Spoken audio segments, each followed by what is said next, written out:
Good morning. This is Drew Erickson talking about money, not math, because I believe most people love money without often realizing how different it works than math.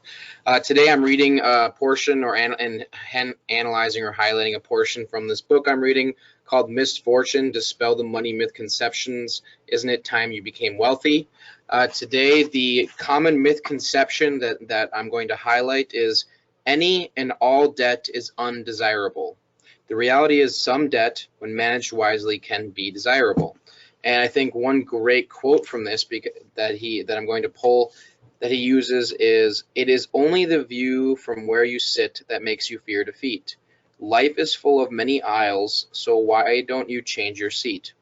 Many of us are prone to view life in a traditional way. We tend to reject new ideas simply because they are new and take us out of our established comfort zones.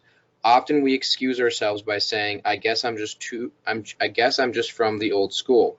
So ask yourself, does your current financial planning or your current financial beliefs, are they based off of your own personal experiences or your own personal planning or development of a plan that's based off your personal financial goals and background? Or are they based off of just traditional schools of thought because that's what everyone else is doing? So you do it because everyone else does it. You know, if everyone else is doing it, it must be the right thing to do. I think there's a very, very important difference there in understanding the difference between the generalized school of thought of what's everyone else doing, well, I'm going to be part of the herd, versus what actually makes sense and what's best for me. And that ties back to, is all debt bad, or is some debt actually okay to have when managed correctly? And does it make more sense to accrue wealth through compounding interest rather than paying off debt faster and to avoid amortized interest? Then he goes on to talk about there are basically three sources of income.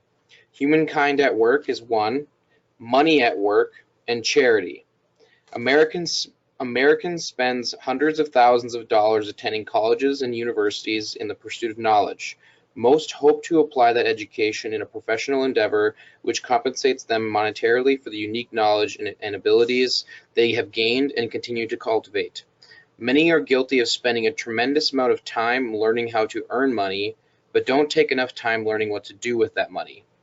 As a financial planner, I am constantly amazed at how many people spend far more time planning their summer vacations than they do planning their retirements. So first, we have to ask ourselves, how are we growing our wealth, or how are we applying our money? Is all of our money come from humankind at work, the first type of money?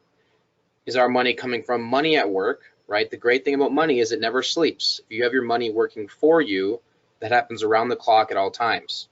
Or are we giving our money away for charity, which can be a great thing, whether it's for a tax write-off or just to support something you're really passionate about, like church or school or whatever that may be. Charity is a great option, but we have to also understand that that's not going to grow our wealth in many cases.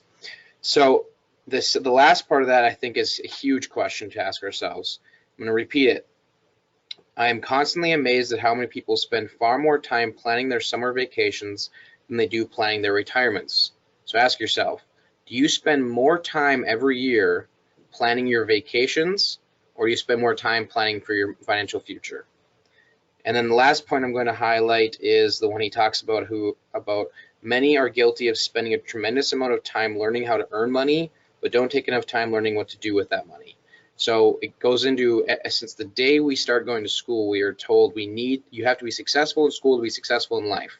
And we spend all this time and money and effort learning how to learn in school and learning how to get a job for our future, but how much time are we spending learning how to apply those dollars and where to put our money once we earn it? All right, so hopefully today's conversation brought you value. Please let me know what you think in the comments section, and if you found this conversation valuable, please share it with a friend. Again, thanks for taking the time to watch, and I hope you have a great day. Bye.